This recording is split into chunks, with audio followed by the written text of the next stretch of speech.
Fex decided to step it up a gear as well. "Ham, above!" Fex shouted, and immediately Ham flew up in the sky. Fex then leapt in the air and attached one of his strings to the ring around Ham's nose. As Ham rose into the air, so did Fex, and now he could see the hounds in the area below. "Have you gained some weight? You haven't just been pigging out, have you?" Ham complained as he struggled to lift the young master. "Shut up, you've just gotten weaker." From above, Fex was easily able to see his targets.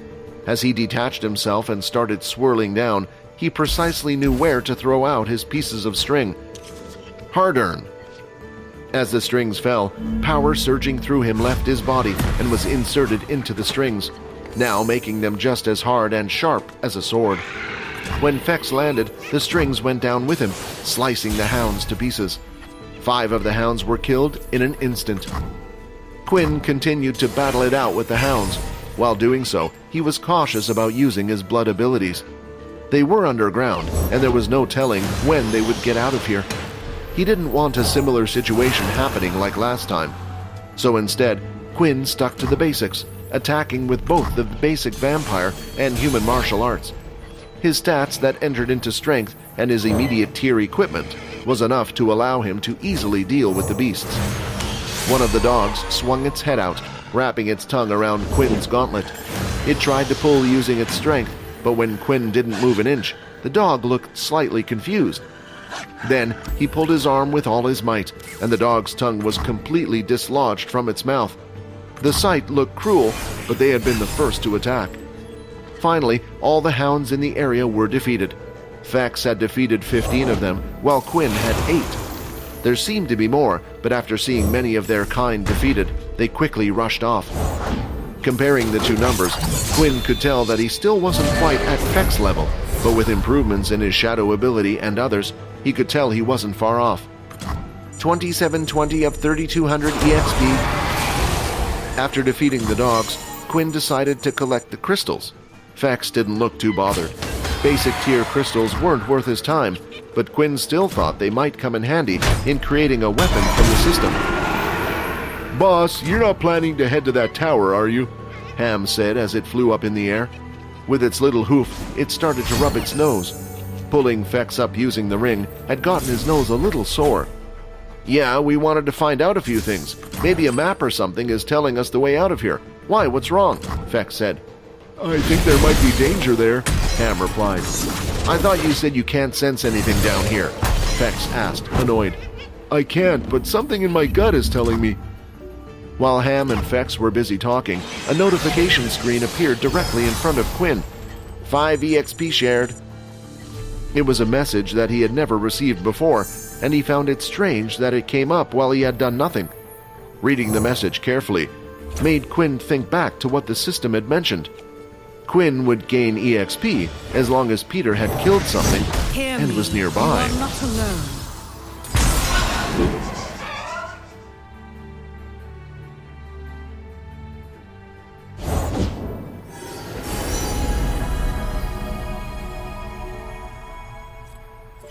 Submission or death for all who live. Episode 247, Blast Away. Without thinking about it, Peter and Sia followed Logan around while they were inside the cavern. It felt normal to be led by him. Sia didn't know why. Maybe it was the tone of his voice that shined with confidence, or perhaps because he was the only light source that she could depend on. In a way, he was her savior in more ways than the one while down here. She also still had the fear that if she left Logan's side, Pio might lash out at her any second now. She hadn't done much, but there had been several instances where she had angered him. At first, she didn't think it would be a big deal. Even though her ability was a support type, she was able to handle her own, many times against those around a similar level to her, but something about Pio frightened her. With all this going on, she is now even too afraid to ask for the torches that were placed in Pio's bag. She thought once he brought them out for himself, she could ask, but he never did. Logan continued to walk confidently, leading the way. He knew exactly where he wanted to go, as he picked one of the tunnels without checking the others. When the scanner stopped working while he was coming down here, he used his trusty memory, hence he is familiar with his destination now. It wasn't a hard decision for him anyway. All the tunnels on one side would lead to other rooms like this one, while all the other tunnels lead to the same place. He wore the suit, and he had even had it protecting his head while walking through the tunnel. While traveling, their group also discovered the same type of blue crystals embedded into the wall. Naturally, Logan decided to take one for research, but he already had an idea of what it was just by looking at it. Peter didn't care for it, and Sia, although interested, had a lot more concerns on her mind right now. After exiting the tunnel, they too could see the magnificent sight of the strange town, and although it came as a surprise to the other two, Logan had already expected this. It was exactly what had come up on the scanner. Before even thinking about going up and getting out of here, he needed to visit this place. How could he pass the opportunity to do some research on some Dalki architecture? The blue crystals seemed to be randomly scattered through the city, lighting up certain building and wall areas. It wasn't enough to be called a light source, but allowed Sia to see the outline of a few buildings. The one visible place was the tower that stood in the center, like a beaming torch in the middle. It had the most amount of crystal on the very top, illuminating it in the dark. No, doesn't this mean the Dalki were here before us? Sia looked like she was about to collapse onto the floor. We need help. We need to call the sergeant somehow. This looks like a whole town. What if this is an army base? Relax, Logan replied. Although my scanner doesn't work down here, when I checked from above, there didn't seem to be any type of civilization living here, although there were other things. Sia wanted to question what Logan meant by other things, but she already knew the answer and thought it would just be foolish. He was talking about beasts. Without saying anything to the others, Logan started to walk down the path onto the street. Peter also decided to follow without saying anything. The two of them walked in the middle of the street fearlessly. While looking at their backs, Sia couldn't help but think they were crazy. However, as Logan walked away, so did the light source that was surrounding her. The darkness around started to creep in. It felt suffocating, and she couldn't help but think something was watching her. What was that? Sia thought as she quickly turned her head towards the noise. Although she couldn't see anything, the sound of something scurrying off in a certain direction could be heard. She couldn't take it anymore and run towards Logan. After checking a few buildings, Logan concluded that there was nothing of worth from the buildings around him. However, while using his scanner from above, he could see all the building structures and things around it, but he was unable to see what was inside the tower. This, of course, made Logan even more curious. As they got closer to the tower, Logan transformed his robotic arms into two round blasters. What was that? Did you see something? Sia asked. While scanning this area earlier, I found that the beasts seem to be concentrated around the tower. Strange, right? Low-level beasts don't usually have a form of high intelligence. They hunt, sleep, and eat. Sometimes they do this in packs and might have a type of territory, but this seems oddly specific. In a place as large as this, and with many beasts, usually they would be several territories and maybe several packs. So why are they all centered around the tower? As if they were guarding it, or gathering around it for some reason. Sia had disregarded most of what Logan had said. The only thing she had heard was they were heading into an area where beasts lived, and she was wondering if she had made the right decision to follow the two in the first place. As they continued to walk down the street, suddenly, Peter ran straight off to the side into one of the buildings. This sudden movement surprised Logan since he was yet to see anything. He had gone into the darkness and the others were unable to see him. Logan did have night vision equipment built into his helmet to help him see, but it was grainy and didn't allow him to see far ahead. A few moments later, and Peter returned, holding what looked like a dog in his hand. Black blood splattered over him, and the dog was carried lifeless. They've been following us, Peter said, and more are coming. It didn't take long after Peter's warning, because Logan and even Sia could now see several dogs in view. Without hesitation, both Logan and Sia started to attack the dogs. She threw out spears, slowing the ones jumping towards her and leaping out of the way, while Logan was able to fire out beams of energy that knocked the dogs away, finishing them in one blast. Logan's blasters were effective when it came to basic tier beasts, but things at a much higher level, or the Dalki, would pretty much be non-effective. The suit itself was made from beast gear mixed in with technological parts. His blasters and the energy coming out from them were not made from beast gear. It had the same effect as explosions of the past. The problem was, the Dalki and higher-tier beasts had a resistance to this. Seeing that they were lower-tier beasts, Logan didn't hold back, blasting his beams of energy at every one of them. Soon they realized there wasn't much for Peter and Sia to do. Peter had managed to defeat a couple more, but Logan would blast most of them away before they even got close. Eventually, the beasts stopped leaping through the air, and Logan stopped using his blasters. There was a limited supply of energy, and if they stopped attacking, then Logan would do the same. However, something strange occurred. They had managed to kill around 30 different dogs in total. Both Peter and Logan could see there were still plenty around them. Still, they didn't run away, but stood there at the edge of the street next to the buildings, growling. "Why aren't they attacking?" Sia asked. "That is something I would like to know the answer to as well," Logan replied. On closer inspection, it seemed like the dogs were no longer looking at them. Instead, they were facing the street, looking out towards the tower in front of them. "They are shaking," Peter said. "The beasts, I can tell they're scared." From the street, the sounds of footsteps could be heard. Whatever was coming towards them was frightening the beasts even more, because with each footstep, it looked like the beasts were pulling back slightly. Even Logan, a level 8 user who was defeating each of the beasts in one go, didn't have the same effect. Finally, the figure was starting to come into view. From out of the shadow, a dark outline could be seen. It had a human outline shape, but it was still hard to make out. Still, Logan was sure of one thing. It was clear it wasn't human. It was a beast. For the first time during the drip, Logan started to sweat heavily in his suit.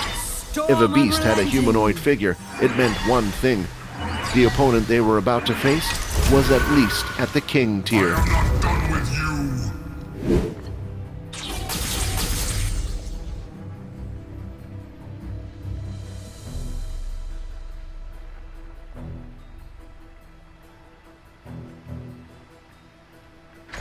Episode 248, Calming Song. After collecting the beast crystals from the defeated hounds, Quinn suddenly received a message about obtaining EXP. He had figured out that the EXP he just gained must have been from Peter. It was the only thing that made sense, and would also explain why the system had used the word share. This meant one thing: Peter was close. He didn't know how or why Peter was down here as well, but if he had to guess, Peter probably chose to come down here to follow him. It was strange, though, even though the system was able to pick up the EXP points from Peter, Quinn was still unable to sense Peter's presence like he could when he was above ground. "What's wrong?"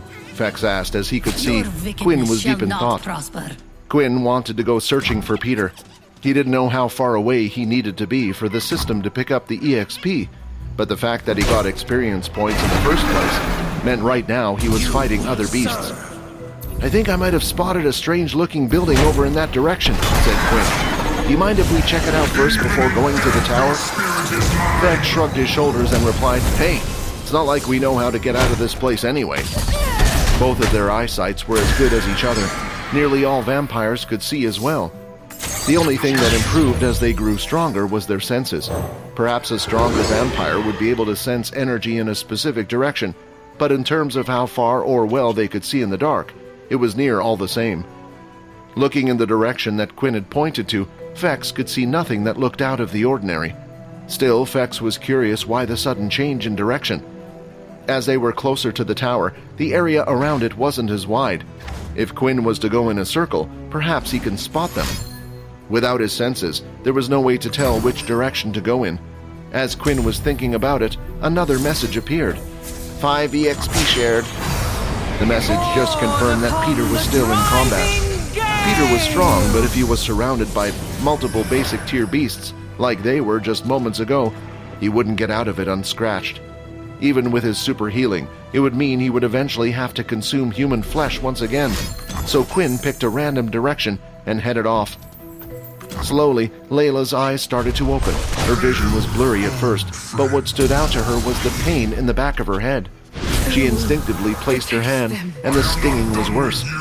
Looking at her hand, dried particles of blood had rubbed off onto it.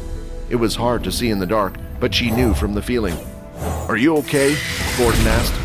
As she looked up, her vision had returned, and she could see the person who had put her in this situation, standing right next to her. "Get away from me!" Layla said in a panic. She pushed her feet off the floor against her, and once again, her head had banged into the wall. Vorden did as asked and slowly backed away, seeing that she was panicked. She had already been hurt, and Vorden didn't want to cause any more pain. "Calm down, I'm not going to hurt you," Vorden said.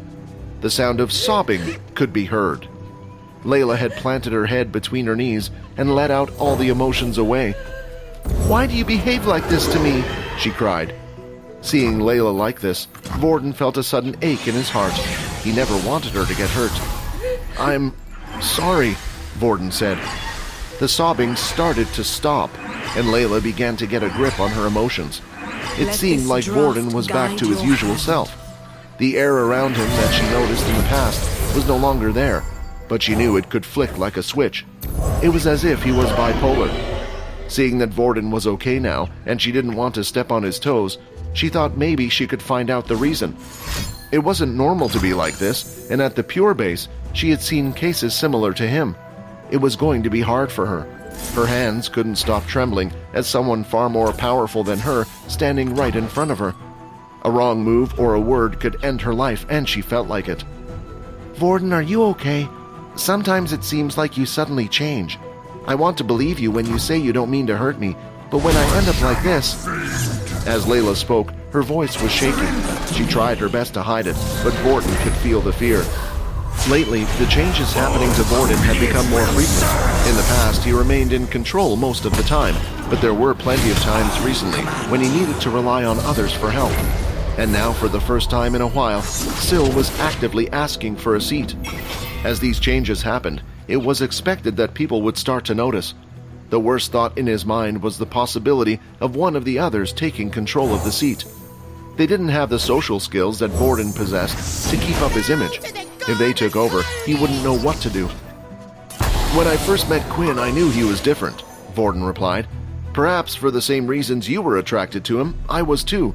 He was plain, a level 1 user, but had this look in his eyes that said he still had a fight in him, not like the others.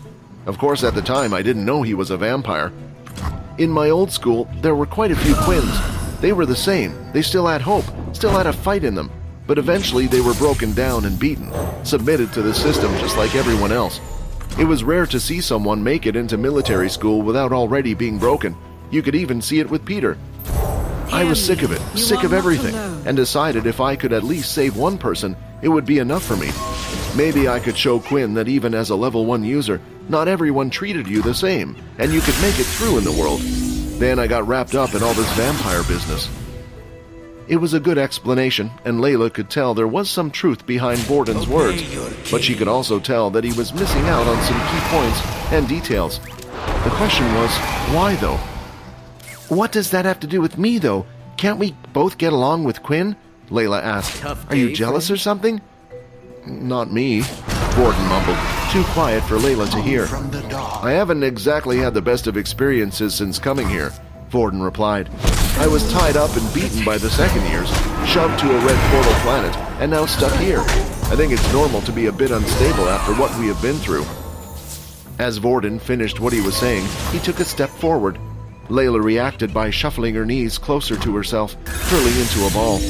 The sight of this reminded him of Syl, and in a sweet, calming voice, he did what he usually did without thinking about it. Vorden started to sing. "It will be okay. I will make your worries go away. I am by your side.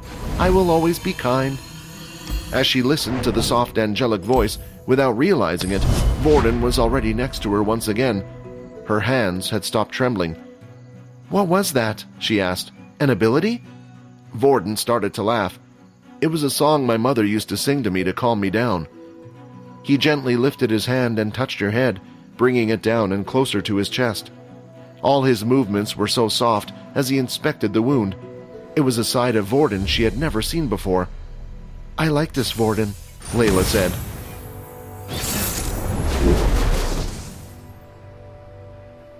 Episode 249, Buy Me Time. This was the first time that Logan had ever felt panic. Due to him having night vision in the helmet he was wearing, he could see the beast before it came into view. Peter could as well, but was unaware of the magnitude of horror they were about to face. Perhaps Peter didn't study as well at school and thought it was just a regular beast, or when he had evolved everything about him changed. Right now, it didn't look like he could feel fear like the others. Beasts were separated into different tiers. The tiers were based on the crystals that were embedded in their body. The more powerful the crystal, the higher the tier of the beast. This, however, didn't always mean they were stronger. Depending on the beast's structure or abilities, sometimes in rare cases, some were more difficult to deal with. This was unlikely the case, because a higher tier beast can draw more power from the crystal. Basic tier, intermediate tier, advanced tier, and right now, they were about to face something that was at least at king tier level. There were levels above this, including the highest level ever given, the demon tier. Throughout history, whenever a beast that had a humanoid shape was discovered, it would at least be at the king tier level or above. There were still beasts that were at this level that didn't have a humanoid shape, but a humanoid-type beast has never been lower than a king tier. Knowing that he would need everyone's help, Logan immediately changed one of his blaster's shapes, slightly allowing it to be more narrow. The armor shifted at a fantastic speed, and when it had finished transforming, Logan quickly fired 3 blasts into the buildings around them. The shots weren't energy blasts like before. Instead, these were sticky light balls. They allowed a considerable amount of light to be shown and would easily stick onto whatever object they hit. There were 2 reasons for Logan doing this. One was to allow them to see their opponent more easily. If a creature came from the dark, their eyes and senses should be adjusted to the environment down here. He had to even the playing field, and it would also allow Sia to help them. The second reason was related to the first. The sticky lights had been shot in a triangle formation around them, one to the left, one to the right, and one slightly behind, where the king tier beast was standing. This lit up the entire street. Although the dogs couldn't see the strange light, they could feel it and were frightened away.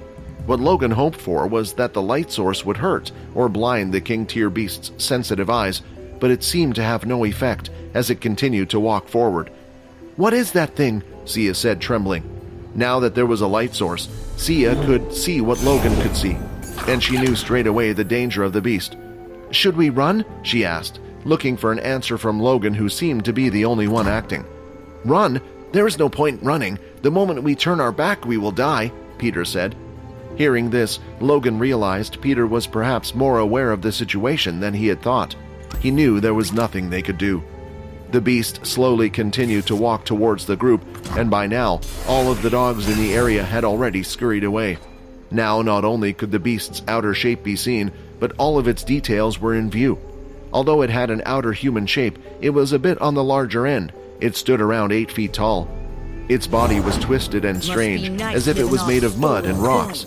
The muscle structure of the creature was outlined with plant roots, while the rest just looked like a mound of mud. What was frightening about it, though, was in the upper mound part of its body. Several human skeletons could be seen half sunken in its body and half sticking out. A skull, a ribcage, and other parts as well. It was as if the beast had been made from all the parts around it. Finally, on its 2 long arms, there were no fingers. Instead, they were long and sharp like a blade. From the forearm downward, it looked like the mud tree-like material changed into a harder substance. The blades shined green in color like a hard jade. "Sia! Pio!" Logan shouted. "Buy me some time!"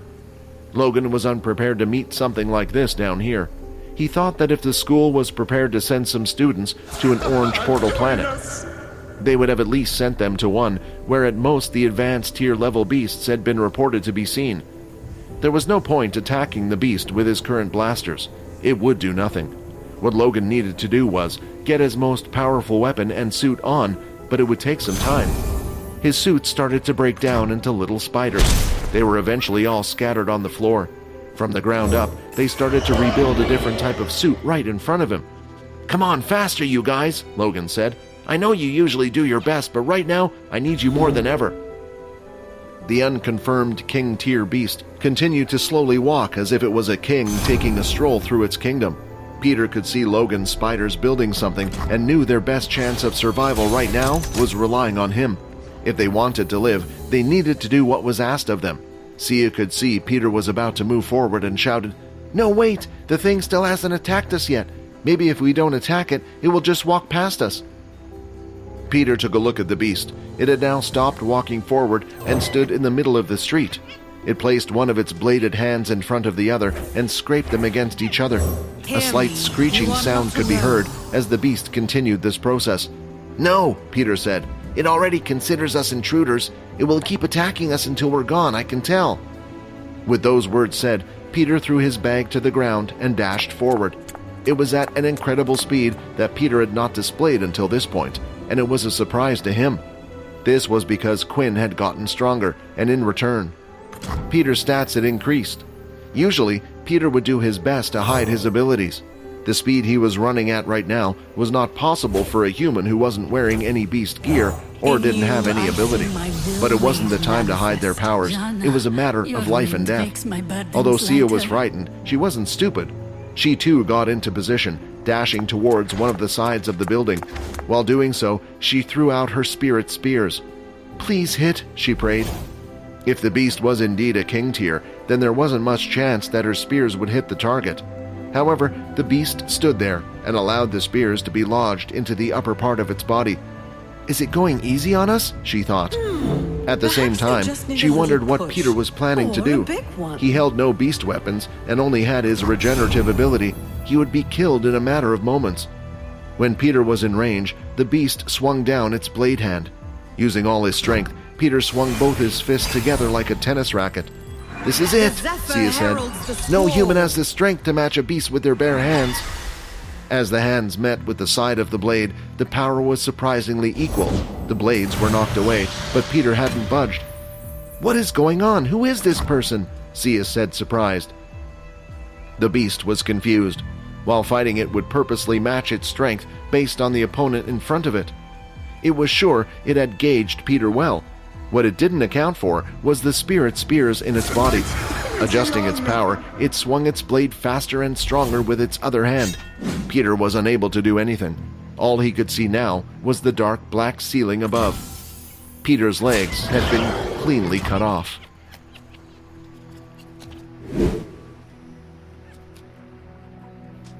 Episode 250. Heroes arrive at the last second. The fear in Sia's heart grew even more, as for a moment she felt like she had tricked herself when she saw how Pio was somehow able to match the strength of the beast.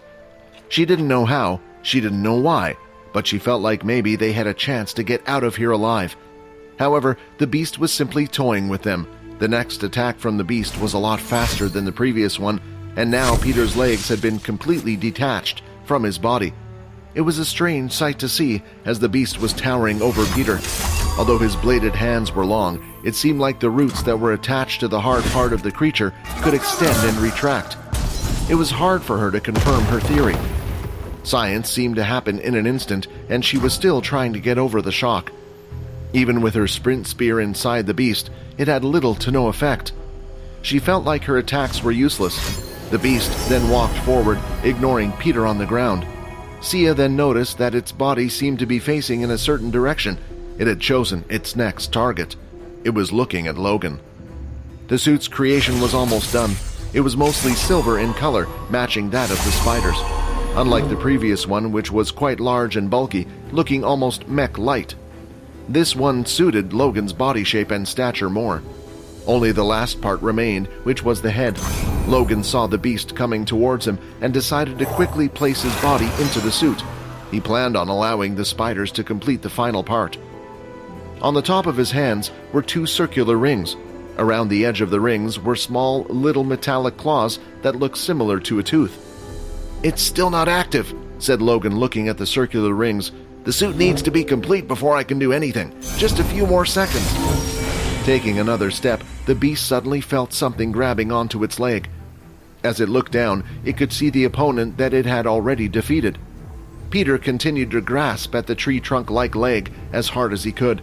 Once again, the beast looked down. This time it lifted its arm and started to extend above its head. Sia realized that she was indeed not imagining things.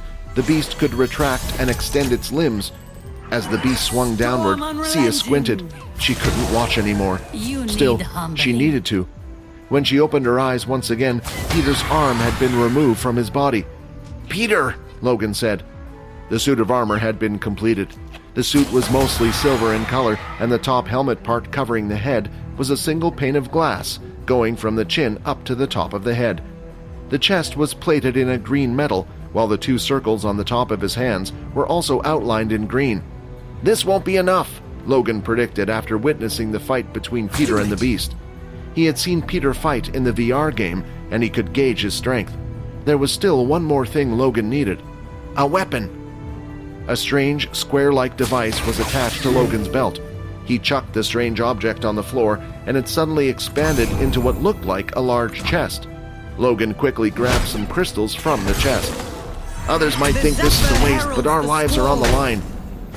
After taking out the crystals, the device returned to its original size, and a robotic spider jumped up, returning it around his waist. After placing the 2 crystals in his hand, the green-like circles started to glow. A female robotic voice sounded inside his head. "2 intermediate-tier crystals detected. An energy weapon is being generated. Still needs more time. Looks like it needs more time than I had previously predicted. That or the worry inside me is making me feel like this is taking forever," Logan said. The beast was now only a few meters away from Logan's position. The problem was, now that he knew the beast was able to extend its limbs, it was hard for him to gauge its true attack range distance. After analyzing his opponent, Logan felt like this suit was the best against it, but he was beginning to have second thoughts about whether or not he had made the right decision. The suit he used most of the time was equally balanced when it came to power, defense, and speed. The suit he had formed now focused on attack power. After seeing what the creature looked like, he thought it was the best option. With a small body frame and arms for weapons, he wanted to fight fire with fire. However, now that he knew it had some range, perhaps something speed-oriented would have been better. The other problem was that the suit was pretty useless when it came to defense, and right now his weapon hadn't even finished forming. Just as Logan was planning to dash towards it, a familiar voice shouted from behind the beast. "Hey, if you want to forget about me, you have to make sure you've killed me first," Peter shouted. As Sia turned her head to look at who was shouting, she was amazed. She rubbed her eyes a few times just to make sure she wasn't hallucinating. It was Pio. He was standing on his 2 feet, and his arm was regenerated. She knew he had impressive regenerative abilities, but this was something out of this world. Inhuman, almost. As Peter stood there, she noticed he had his hand over his belly. His regenerative powers were impressive, but he had used too much energy, and for the first time, he felt hungry. He started having second thoughts. If he was to get this severely injured once more, then maybe he wouldn't be able to regenerate anymore. The beast turned and looked at Peter, tilting its body slightly to the side. It seemed confused. Its interest peaked, and once again he started to walk towards Peter. Although Peter had regenerated, he hadn't suddenly gotten stronger. If he was to face the creature again, it would be the same outcome. As Peter saw it heading towards him, he was trying to decide what to do. Should I go for its legs? Maybe it's too fast. Maybe I should run and attack. Just because its attack speed is fast doesn't mean its legs are fast. However, as Peter had finished that thought, the roots in its legs contracted, then pushed off the ground, propelling it forward like some type of spring. It was now directly in Peter's face in a matter of seconds. It swung its arm out, and Peter could see the blade. With his reaction speed, he was able to react to the attack, but he could tell that he was a little bit too late, and the blade this time would chop his head off. "If only I was a little bit faster," Peter shouted. A fraction of a second was all he needed. He continued to duck down with all his might, and as he did, the sound of an object swinging fast through the air was heard. "My head! It's all right, it's still on me," Peter thought. Looking at the beast, spirit spears could be seen plunging deep into its body. Sia, who had been watching from the side, was deeply confused. She looked closely at the spears that were inside the beast. They looked identical to her own. The only problem was that she wasn't the one who had thrown them. Those spirit spears hadn't come from her, which meant they could have only come from one person. She had seen the same thing happen before. "They say heroes always arrive at the last second," Borden said with a smile as he appeared out from one of the buildings with Layla standing by his side. Episode 251, The Real Hero. "Your family member, Peter Race White, is getting hungry." Seeing this message brought back bad memories for Quinn. No longer did Quinn need to be fed. The only situation where he did was if he had been too injured, needing a new energy source to power his regenerative abilities. Quinn no longer got the EXP shared message, and he started to fear the worst. He and Fex had been walking around in a circle-like area and had covered almost half of the distance while walking around. It seemed like luck wasn't on his side, and he had chosen the wrong direction. "Hey man, are we just walking in circles?" Fex complained. "The thing I see, I think it keeps moving," Quinn yelled back, lying about the situation. They were too far in, around one direction. If they were to turn around and head back, it would only take longer. But he was worried about what was happening, so he started to pick up the pace. After the first attack on Peter, the beast stood there, slightly confused, not following up with a second attack. Using this opportunity, he quickly shifted over and backed away from the creature. It didn't seem interested in following him, but this time with the spears that were stuck inside it. While doing this, he chose to head in the opposite direction of Vorden and Layla. They were both using long-range skills, and it wouldn't be good if the beast got close to them. Coming from the side of one of the buildings, both of them had quickly assessed the situation. Seeing a humanoid creature, they knew the others were in danger, and when they saw Peter trying to confront the thing, they didn't have much time to think and needed to act straight away. "Layla, go check up on Logan and see if there's anything you can do to help," Vorden said. "It looks like Logan is preparing something, and right now, he's the strongest one here." Vorden still had not gotten the chance to gather many abilities. If he were to gauge himself, he was at one of his weakest moments right now. Sia's support ability was at level 4, and Layla's telekinesis ability was at level 2. Using Rayton, he could power that up to level 6. Unfortunately, there was no way for him to get Peter's ability due to his cells being different. He could go up to Logan, and it would be a huge power boost. He wouldn't know how to use the ability, but at least he could combine his amount of MC cells into one. The problem with that was that it required Sill's help.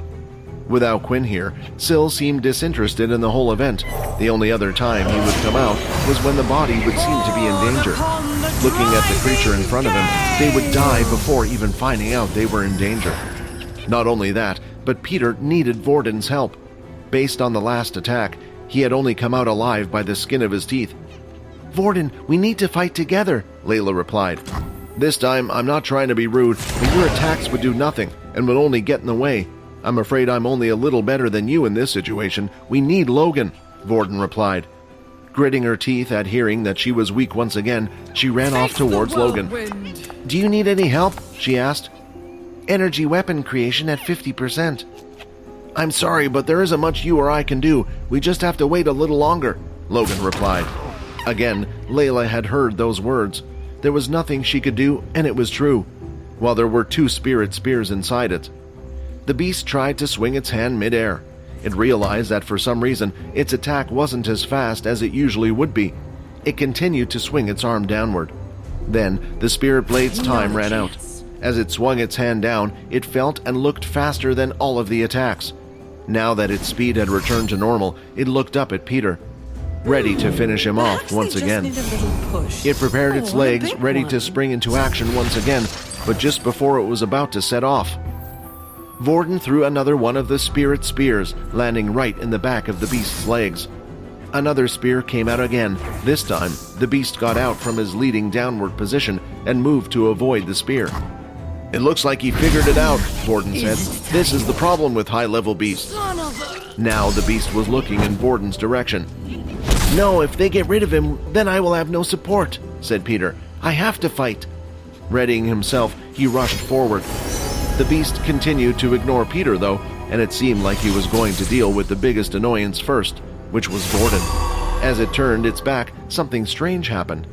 As it looked down, another spirit spear was stuck in its body. The beast was sure it was keeping an eye on the other boy, so where did the spear come from? "Pretty boy, you owe me a date after this one," Sia shouted. She had come out from the side of the house and was now standing in the street.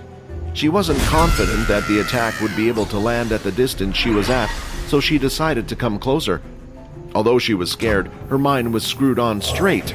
If they wanted to live, they would all need to do their part. Before the beast could choose its target, Peter was already upon him and had thrown a fist against his solid body. The beast shifted from his position a few inches back. Did it not hurt him? How are we meant to kill this thing? Peter said, as the beast went for the attack. 2 spirit spears were thrown from both sides. The beast moved instinctively, avoiding the spears now. Although none of the spears hit, it would stop the beast from being able to land an attack on Peter. The two continued to do this, while the whole situation was going on, even with the beast's large body. The beast was able to avoid all of the spears thrown by the two. It was starting to grow tired, though, and without the others realizing it, it was inching its way towards one of them, storing the power in its legs until it got close enough. It managed to avoid more of the spears, then quickly contracting the roots of one of its legs, it sprung forward to the side. It didn't go for Vorden or Peter. It went for Sia. "Damn, why didn't I think of this?" Vorden said, and slapped a hand over his face, annoyed at himself. It was a simple rule when fighting. In a situation like this, it would get rid of the weakest and most annoying one first. Their distractions had only worked so well, so far thanks to both of them throwing the spears. Now, with it coming straight towards her, the spear she had been throwing finally managed to hit. However, it was useless. 1 or 2 spears weren't going to do much in helping her fight against such a thing. She didn't have the crazy amount of experience Vorden did, and the reaction and speed in Peter's head. "If I'm going to die, I'm going to curse and look at what kills me right in the face," Sia shouted. As its bladed claw was about to reach out and stab her in the face, they were stopped midair in its tracks, inches away from her face. "They say heroes arrive at the last second," Fex said, with his hands twitching, holding the strings using all of his strength. "Lame," Vorden muttered. "Doesn't he know I already said that?" At first, she thought that Fex had saved her, but on closer inspection, a strange purple shadow substance could be seen around it. Dear listener, the upcoming episode will be today's last free episode of this story. Come back tomorrow to enjoy free episodes, or get coins now to continue listening.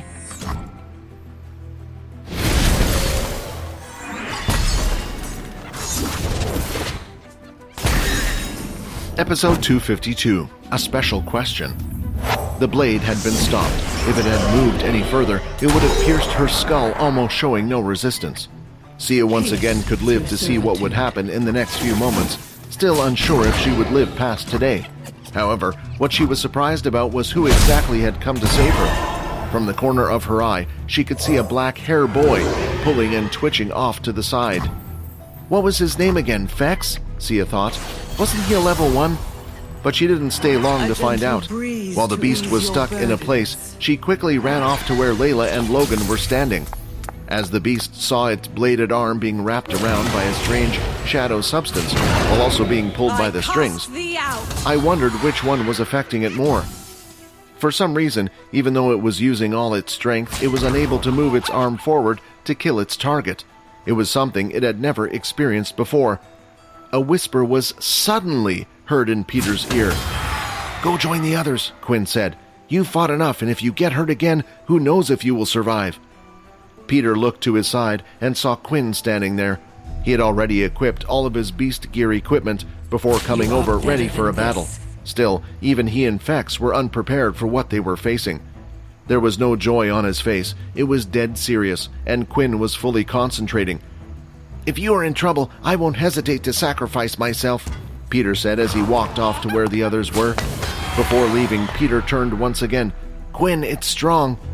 Looking at the beast, still curious about its movements, Quinn replied, "I know.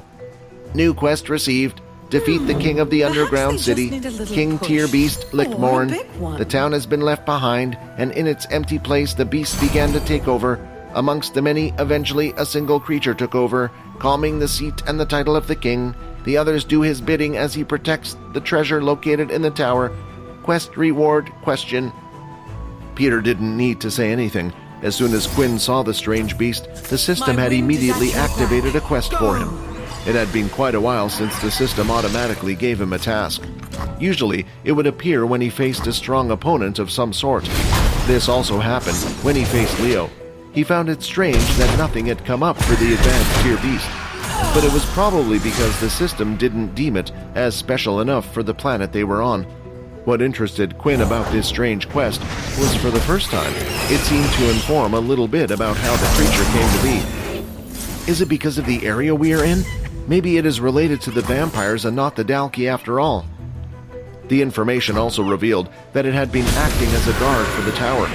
If such a strong beast was guarding it and had stayed underground, Quinn couldn't even begin to imagine what it was trying to protect. Lastly, the quest reward for defeating the beast. Even when going against Leo, there was a clear quest reward and an instant level up. For some reason though, this one was hidden. He didn't know why, but the fact that it was hidden only got him curious. The real problem was though, could they beat it? A king tier beast. He started to think back about all the students going up against the advanced tier beasts, and even with 50 of them, they were unable to kill such a thing. The ones that were left to fight were Fex, Vorden, himself, and Logan, but it seemed like Logan was still busy with something else. Sia was out of it and would no longer be of any use. The difference between this fight and the one earlier was that Fex and Quinn were willing to display their full powers. Sia could always be hypnotized for later, and even if she couldn't, all their lives were more important than one. The beast was no longer curious about the strange shadow in strings and pulled its arm back out of the shadow. Seeing this, Quinn quickly returned it to himself. There was one great advantage to them being underground. Quinn's shadow powers were stronger, even with the artificial light source from Logan. Just being in a darker environment increased the distance of his shadows. It was only because of this that he was able to use it a distance away from himself. As the beast moved its hand, Fex, for the first time, felt its enormous strength. "What? He wasn't this strong before, was he?" Fex said, as his hand started to ache holding on to the strings. "Does this mean Quinn's shadow was doing most of the work?" He could no longer hold on, and it was just the waist. It seemed like the beast was moving just fine with or without his strings. "I need to help them," Vorden said. Vorden was now standing by the other side. The five of them went to hide behind a building, out of the street and out of the way of what was about to go down. 70% of energy weapon has been created. Whatever Logan was doing, it looked like it still wasn't ready yet, and he couldn't join the fight. "Logan, do you mind if I touch you?" Vorden asked. "Even if you copy my ability, it's not like the others," Logan explained. "You won't be able to get a clear grasp, and the ability itself is pretty useless, honestly. It was only because I was able to implement it with my brain that I was able to come up with a use. Not saying you don't have brains, of course, but you understand. Logan, stop rambling and trust me." Noticing that Vorden was trustworthy and had come with ideas so far, Logan decided to put a little bit of faith in him. Part of the suit that was covering the arm shifted upward as the suit broke down into hundreds of little spiders, and they did a handshake. With that, Vorden started to move. He didn't go onto the street like the others thought he would.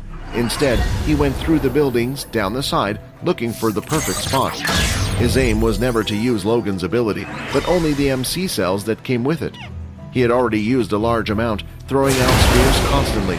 Still, with Logan's level 8 ability, he had to have a large amount. Not only that, but if he could get Rayton or Syl to fight, they would be able to combine the other abilities, making a spirit spear above a level 8 ability.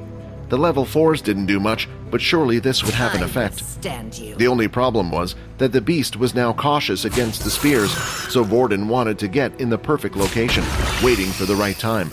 Sometimes, when the ability level was higher, it would also consume more MC points with each use of the ability. There was no time for testing, and no second chances against a foe like this. "This is crazy," Sia shouted. "Why are the 2 level 1s, the weakest in our team, out there fighting? Are they idiots? Are they trying to get themselves killed?" she yelled. Suddenly, a hand came towards her face and the right side of her cheek stung. When she looked at the person who had slapped her, she could see Layla was the one who had done it. "It's because of those idiots that you're even alive," Layla shouted. "Layla, what do you mean?" Sia asked, holding her face. As Sia looked closely, she could see a dark purple shadow emitting from Quinn's back. "Those 2 level 1s are the strongest level 1s you will ever see."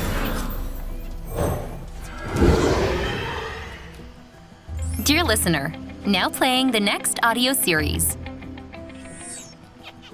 Perhaps they just need a little push, or a big one. They secured their position yet? They couldn't risk getting involved with core student. So it's you. Fixing the world, one scoundrel at a Watching this time. kid from the other day. Don't think I can't recognize you just because you changed your appearance. Lexi Grota, Bobby. The internal students nearby watched the scene unfold nervously. Bobby had just become an internal student. When did he have a chance to offend Lexi?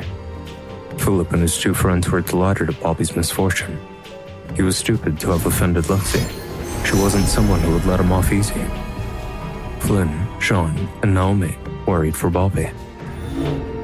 I know I look different, but it's not because I wanted to hide from you. Noticing Mia's gaze, Bobby smiled as a greeting. Mia nodded and acknowledged his greeting in return. You have no right to greet her. Lexi released a wave of mental energy towards Bobby. The internal students nearby retreated to the side. The strength of a cultivator at the 4th rank of the Ascended Realm was too strong. Cultivators below the 4th rank were considered to be at the lowest of the Ascended Realm, while those who were at the 4th rank or higher were considered elite. Bobby suddenly couldn't breathe. He circulated the mysterious green blood in his body, and the overbearing pressure diminished. Lexi was stunned.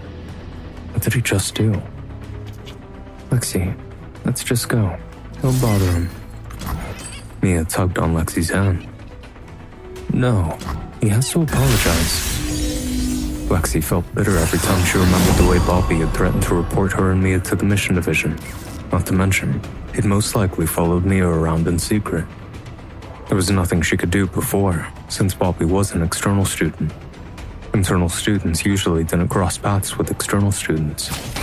But now, Bobby had become an internal student. What if he used the fact that she and Mia had trespassed into the 1000 Leaves Pond to blackmail them? And on the off chance that Bobby was to reveal their secret, their reputation would take a big blow. Wow. Did Bobby really do something to Lexi? Craig kept his voice low and suppressed the urge to laugh. Dion and Noah stood next to him, and they stared at Bobby in disbelief. It's Noah. He's also a core student. I heard that Noah's strong too. Apparently, he's the most talented cultivator among the internal students. As the students nearby discussed loudly, more and more people joined the crowd to see what was going on. Bobby looked around and saw the huge crowd. He'd only just become an internal student. Lexi wouldn't bully a new student in front of everyone. Hey Lexi, this is unlike you. Why are you bullying a new internal student? The person who'd just spoken leapt into the air and landed next to Lexi. It's Johan. He's a core student. The girls couldn't help but admire his appearance. Johan appeared to be around 17 to 18 years old, and he was handsome. Aside from his attractive looks, he was also charming. Regular internal students wouldn't dare stick their nose in Lexi's personal matters, but Johan wasn't afraid at all. Johan ranked 2nd of the 10 core students. He reached the 5th rank of the Ascended Realm, will most likely become the next head student. Bobby recognized Johan's name. During the past few days, Naomi, Sean, and Flynn had told him about the other internal students. The core students were the elite of the internal students. The age limit for both internal students and core students was 30. Once they were older than 30, they would be assigned various positions in the clan. Apparently, the current head student was close to reaching the age of 31. Lexi and Johan were both eyeing this position. However, Lexi's cultivation was much lower than Johan's. Lexi was only at the peak of the 4th rank, while Johan was at the 5th. The only person who could fight on par with Johan was Kenneth, who was ranked 3rd, who was also at the 5th rank. Johan, don't think I'm scared of you just because you've reached the 5th rank. No one knows who'll end up becoming the head student. Lexi put her hands on her hips. After Johan arrived, the crowd no longer paid attention to Bobby. They were focused on the 2 core students. Just as Bobby was about to sneak away during the distraction. What's your name? Johan turned around and looked Bobby in the eye. Bobby stiffened from his intense gaze. I'm Bobby. It's nice to meet you. Johan nodded before he said sternly, Let me give you a piece of advice.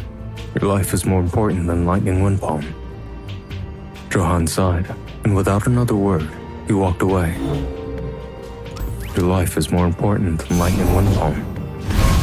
Why would a core student like Johan say something like that to an internal student like Bobby? Lightning windpalm? Lexi gave Bobby a complicated look. Johan had a good friend who trained Lightning Wind Palm, and in the end, even though Lexi hadn't finished her sentence, Bobby knew what had happened. Johan's friend had passed away from the dangers involved with Lightning Wind Palm, and that was why Johan had warned Bobby. Oh, come now. Since it seemed like Lexi didn't feel like bothering him anymore, Bobby turned around and prepared to leave. Bobby would be the one to decide his own path, no one else. With Bobby's left eye, he could minimize the danger while he trained Lightning Wind Palm. From what Bobby had trained so far, he realized that the description of the skill was very general. It was as if this skill had only just been made and hadn't been perfected yet. Bobby had to go over each step multiple times to see if he could find any flaws in the description. He tried to perfect the skill in the same way he'd found flaws in the arrays. The only difference was that working with arrays wasn't as dangerous as training Lightning Wind Palm. If you keep training Lightning Wind Palm, I don't think you'll have any chance of winning me his heart. Lexi's voice was somewhat sympathetic. Bobby would end up being killed by his own skill before he'd even have a chance to confess his feelings. Mia's face turned red as she pulled on Lexi's sleeves. Bobby didn't respond. He was oddly composed, even though he knew that continuing to train Lightning Wind Palm could result in his death. He must be crazy. Lexi sighed. Everyone who trained this skill was out of their minds.